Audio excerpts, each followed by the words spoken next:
Boa noite, meu nome é Ângela Cristina Guerra. Hoje, mais uma vez, nós estamos aqui para o programa Aulas da Vida do Centro Espírita Amor e Caridade de Bauru. Todo mês nós temos um tema especial que nós abordamos, toda semana temas específicos. Este mês, o Aulas da Vida, ele está com o tema Justiça das Aflições. E hoje nós vamos abordar as causas anteriores das aflições. Interessante, não é? Nós sempre nos pegamos pensando nisso. Mas por que está acontecendo isso comigo? Mas por que está acontecendo isto com uma pessoa tão boa? Mas por que aconteceu isso com uma criança? Era só uma criança. Fazemos ou não fazemos essas perguntas de vez em quando? Então vamos estudar diante do Evangelho de Jesus, à luz da nossa doutrina espírita, sobre as causas anteriores das aflições. E antes de começarmos a nossa conversa, a nossa reflexão, gostaria de convidá-los a, junto comigo, elevar nosso pensamento a Deus, nosso Pai, a Jesus, nosso Mestre de amor infinito, aos benfeitores amigos, rogando, Senhor, o melhor entendimento desta reflexão trazida hoje, rogando a bênção, a proteção e a paz para todos nós e para os nossos lares. Que Jesus nos abençoe e nos acompanhe nesta reflexão, nestes entendimentos. Bom, como eu disse na nossa introdução, na nossa apresentação, nós vamos falar sobre aflições. No nosso aniversariante do mês, o Evangelho segundo o Espiritismo, que neste 15 de abril vai completar 160 anos, nós temos o capítulo 5, Bem-aventurados os aflitos, um dos maiores capítulos do nosso Evangelho. Dentre tantas lições que tem neste capítulo, nós ficamos com as causas anteriores. E eu gostaria de perguntar para você, o que é aflição? Porque quando nós falamos aflição, do que mesmo nós lembramos? Se nós vamos consultar o dicionário, nós vamos encontrar o seguinte: a aflição é um estado daquele que está aflito. E o que é estar aflito? É um sentimento persistente de dor física ou de dor moral. Também lembra angústia, ânsia, ansiedade, agonia. Isto tudo vem do conceito, são sinônimos de aflição. E por quantas vezes neste mundo, neste planeta, de provas e expiações, nós já nos encontramos neste estado. Gálatas, capítulo 6, versículo 7, em Gálatas vamos encontrar o seguinte: não vos enganeis, de Deus não se zomba, pois aquilo que o homem semear, isso também ceifará. Aquilo que o homem plantar, o homem irá colher. Nós também já ouvimos várias vezes, e há registros onde também Emmanuel nos diz isso, e sempre, nós temos essa reflexão nos nossos estudos sobre o que nós plantamos, como nós agimos, como nós queremos que o nosso futuro seja, se nós pensarmos que nós mesmos não estamos fazendo a nossa parte hoje, no presente momento. Lembrando também, no início da nossa reflexão, o que nós sempre gostamos de lembrar: nós temos uma vida espiritual. Nós fomos criados simples e ignorantes, todos iguais. E a cada vida presente, a cada existência, nós temos algo a aprender. Nós temos algo a reparar, muitas coisas a redimir, nós temos muitas lições a aprender. E nós vamos buscar aqui subsídios em O Livro dos Espíritos, também no Evangelho e outros autores também na nossa literatura espírita para tratar esse tema mais, como diria Richard Simonetti, trocando em miúdos. Inclusive ele também vai dar aqui a contribuição neste estudo, porque ele nos deixou, né, esta herança literária espírita. E hoje eu estou sugerindo o livro Bem-aventurados os Aflitos, que vamos encontrar aqui muitas respostas que nós buscamos. Durante toda a nossa vida, nós sentimos essas dores físicas ou moral. E aí eu fiz a pergunta já, agimos de forma a pensar assim: ah, eu fiz isso com essa pessoa, mas foi só desta vez. Você já fez isso? Ah, mas é uma pequena mentirinha, isso não vai afetar ninguém. Ah, mas foi só 1 metro daquela... Já ouviram a história do fazendeiro e da cerca? Mas foi só 1 metro que eu tirei, isso não vai afetar ninguém.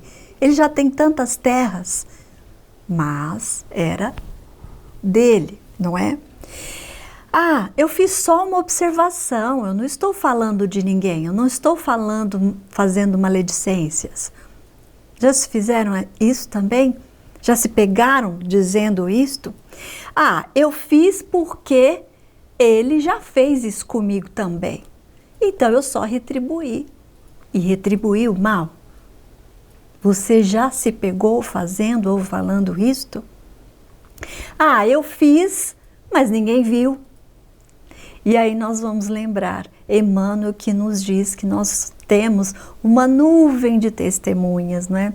Os espíritos, os benfeitores, a espiritualidade amiga e aqueles que ainda não são nossos amigos estão sempre nos observando para ver o que nós estamos fazendo, se está coerente com o que nós falamos, com o que nós já aprendemos, com o que nós acreditamos ser a verdade e ser o correto. Se nós estamos agindo eticamente de acordo, né, com o nosso próximo, de acordo com o que nós pregamos, de acordo com os nossos princípios e as nossas verdades. E muitas vezes isto, analisando aqui a nossa existência presente, nós fazemos e são detalhes na nossa vida que nós não observamos. Mas tudo isto que eu mencionei aqui, ah, mas foi só uma mentirinha. Ah, mas foi só desta vez. Ah, mas fulano fez isso comigo já também. São sementes que nós estamos plantando com as nossas próprias mãos. E por vezes, nós também vemos questionamentos assim: ah, mas o que será que eu fui na minha vida passada?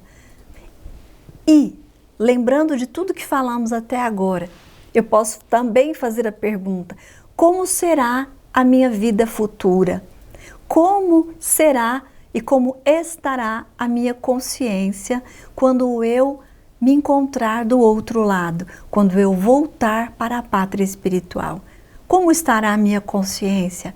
Límpida? Meu peito estará leve? Eu fiz todo o bem que pude? Ou procurei plantar sementes boas, mas também plantei muitas sementes ruins? Estas perguntas nós devemos fazer para nós mesmos.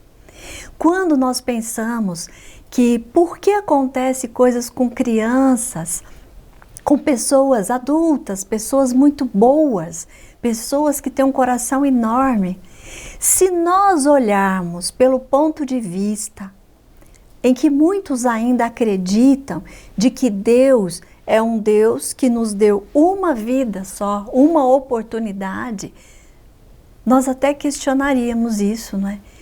Nossa, mas por que essa pessoa tão boa passa por tanta dificuldade, por tantas dores? Pareceria injusto. Mas quando nós reencarnacionistas, acreditamos que temos sucessivas vidas, que já tivemos inúmeras vidas anteriores e nós não sabemos o que fomos, o que fizemos, como agimos com os nossos próximos lá atrás, em outras vidas. O que é também uma bênção, nos diz todos os autores espíritas e nos diz Kardec. O que é uma bênção? O esquecimento.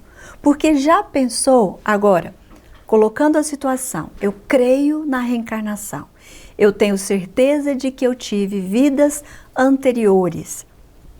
Eu não me lembro com quem eu convivi, quem eu fui, o que eu fiz, como era o meu estado naquela época.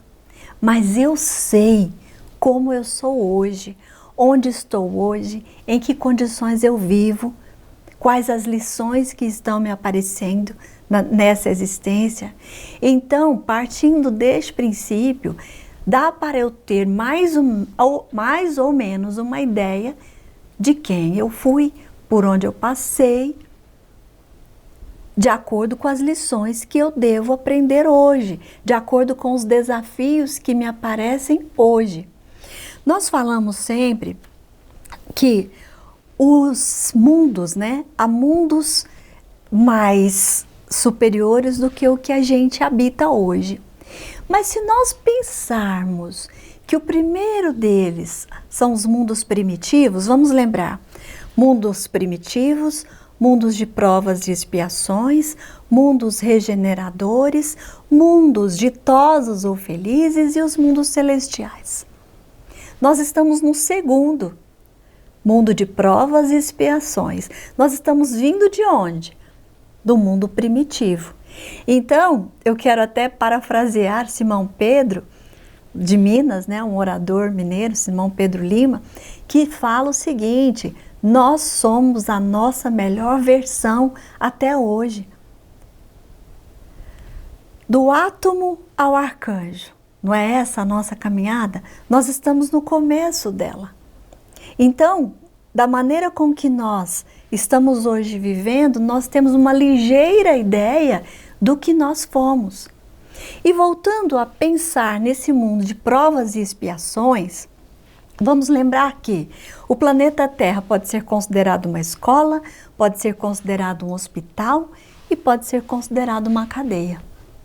Da maneira com que você vive hoje, da maneira em que nós vivemos hoje, se estão vindo muitas lições, uma atrás da outra, tanto para nós como para as pessoas que nos são caras, estamos matriculados literalmente nessa escola. Se as lições vêm em forma de doenças, de dores, de maus físicos, nós estamos vivendo nesse planeta hospital, onde também temos lições uma atrás da outra, onde também lembramos que nunca em nenhuma dessas condições estamos sozinhos. Se estamos passando por problemas de que nós pensamos que não merecíamos, problemas que não conseguimos sair dele tão fácil, porque tem aqueles que passam, como um eletrocardiograma. A gente está muito bem, daí a gente desce, fica mal, depois a gente sobe, melhora as coisas, acontece alguma coisa, a gente baixa de novo a nossa vibração. Daí a gente pode pensar que estamos na escola. Mas quando nós nos sentimos aprisionados a alguma situação em que nós não conseguimos sair, nós estamos vivendo no planeta estilo prisão. Todos esses três são vivenciados aqui na Terra. Essa analogia da escola, do hospital e da prisão.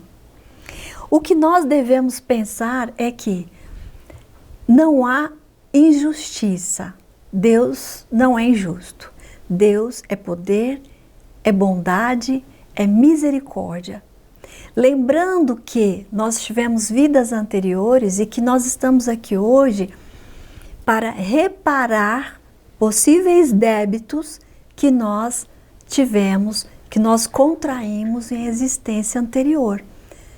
Possíveis aprendizados que nós não conseguimos numa existência anterior e hoje nós estamos aqui tendo a oportunidade. Porque se não fosse assim, se não acreditássemos nisso, o sofrimento seria muito maior. Acreditar que o fim desta existência, dessa vida presente, seria o fim de tudo. Não, não é. A doutrina espírita e tudo que nós temos, os registros nas obras de Kardec, nos mostra, e também em todas as obras de Francisco Cândido Xavier, naquela série maravilhosa de André Luiz, que mostra o mundo espiritual, o mundo do outro lado. E em todas as suas obras nós vamos encontrar casos onde a espiritualidade nos conta, nos explica e nos exemplifica como a pessoa viveu aqui nas suas últimas existências, o que está passando no plano espiritual e como está sendo o seu planejamento reencarnatório para uma vida próxima. E muitas vezes, como diz Maíse Braga, da Comunhão lá de Brasília, nós pedimos uma nova existência, muitas vezes de joelhos. E para que nós não erremos novamente, para que a gente não falhe novamente em nova existência, nós muitas vezes pedimos para vir em situações difíceis, em situações, por exemplo, sem a visão, sem a facilidade de locomoção, porque tendo isso, é um exemplo, isso faria com que facilitasse que eu falhasse mais uma vez. É por isso que em nossos pedidos, as nossas orações, nós devemos ter, inclusive, o entendimento para fazer pedidos. Aí você pode dizer para mim, puxa, Ângela, mas é difícil entender isso. É difícil acreditar que uma criança nasce sem a visão. E aí vamos lembrar de um caso que tem sido mostrado muito, eu não vou me lembrar agora o nome, mas de uma criança que é cega e que toca piano como ninguém, como um gênio. O que prova, mais uma vez, a reencarnação, que esse espírito não está aqui pela primeira vez, porque é um gênio ao tocar piano sem ter a visão. Os motivos pelos quais isso acontece, não arrisquemos a querer adivinhar, a querer discutir sobre isso, porque nós nunca vamos ter a certeza. E se fosse permitido lembrar, nós lembraríamos. Mas como diz também o nosso doutor Paulo César Fructuoso, ele é médico, cirurgião, trabalhador do Lar Frei, se não me engano, Frei Luiz, no Rio de Janeiro, também tem sido visto por muitos na rede, na internet, numa entrevista que ele deu recentemente, dizendo que ele foi uma pessoa, naqueles 600 anos da Inquisição, que maltratou, que trabalhou com ferro, que trabalhou com instrumentos para maltratar e até matar pessoas na época da Inquisição. Hoje, e ele afirma que ele era desses inquisidores, ele foi um inquisidor em uma existência passada. Ele é um médium, uma pessoa, um intelectual, espírita, então ele afirma isso. E como que ele veio hoje? Ele veio como um cirurgião, que também trabalha com essas ferramentas, com ferro, com aço, para curar, para melhorar a vida dos seus pacientes. Se fosse possível para ele lembrar quem ele estava tratando e como exatamente foi em épocas pretéritas, como é que ele teria equilíbrio, estrutura emocional para tratar essas pessoas? Então, o esquecimento do passado, ele é necessário e é uma bênção. No Evangelho segundo o Espiritismo, aqui, Kardec nos fala muito claramente, já caminhando para o final da nossa reflexão, o seguinte: clarissimamente. Os sofrimentos por causas anteriores são frequentemente como das faltas atuais. Os sofrimentos por faltas anteriores são frequentemente como das atuais.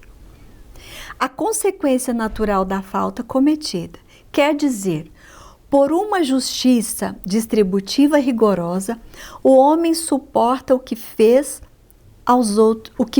os outros suportarem. Hoje eu devo suportar o que eu já causei lá atrás, mas eu não me lembro. Se foi duro e desumano, ele poderá ser, a seu turno, tratado duramente e com desumanidade. Se foi orgulhoso, poderá nascer em uma condição humilhante. Se foi avarento, egoísta ou se fez mau uso da sua fortuna, poderá ser privado do necessário. Se foi mau filho, poderá sofrer com os próprios filhos. E assim sucessivamente. É uma leitura que deveria ser feita minuciosamente por todos nós. Mas ele disse aqui claramente, não é? Se foi duro ou desumano, vai ser tratado de forma desumana. Se foi egoísta, hoje pode também ser tratado dessa maneira. Nós é que não nos lembramos.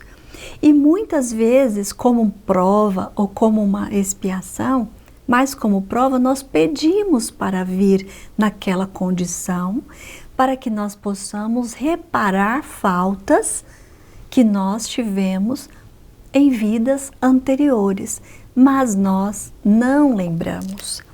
E o Livro dos Espíritos nos dá também algumas respostas. Na questão 924, Kardec pergunta: há males que são independentes da maneira de agir e que atingem o homem mais justo? Não há algum meio de se preservar deles? Não há como nós nos preservarmos de alguns males? Porque os males, ele atinge inclusive os justos nesta vida. Os espíritos responderam a Kardec: nesse caso, ele deve se resignar e suportá-los sem murmurar, se quer progredir. Mas ele possui sempre uma consolação na sua consciência, que lhe dá a esperança de um futuro melhor, se faz o que é preciso para obtê-lo. Se faz o que é preciso para obter um futuro melhor. A nossa consciência, ela nos consola, porque nós precisamos passar por aquilo para nos resignar. Na pergunta 132 e 133 que eu trouxe aqui para nós, fechando o nosso raciocínio, qual é o objetivo da encarnação dos espíritos? Deus lhes impõe a encarnação com o objetivo de fazê-los chegar à perfeição, à perfectibilidade. É um pedacinho só que eu vou fazer aqui dessa questão, até para aguçar a curiosidade de todos. Pergunta 132, deu o Livro dos Espíritos, o objetivo da encarnação, e o capítulo é o capítulo 2, Encarnação dos Espíritos. Mas na pergunta 133, eu encontrei uma resposta que me atendeu, e eu sei que vai atender você também. Pergunta 133. Os espíritos que desde o princípio seguiram o caminho do bem têm necessidade da encarnação e de reencarnação? Eu vou até completar. Mas ele perguntou da encarnação, de voltar para a carne, de voltar para o físico, plano físico. Os espíritos que fizeram o bem têm necessidade disso?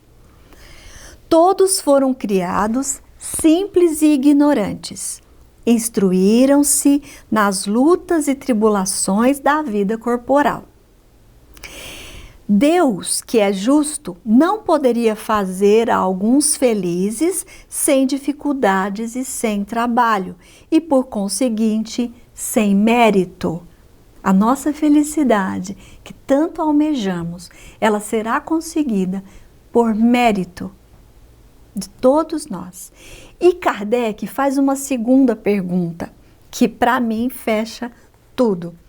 Mas então, de que serve os espíritos terem seguido o caminho do bem, se isso não os isenta das dificuldades da vida corporal?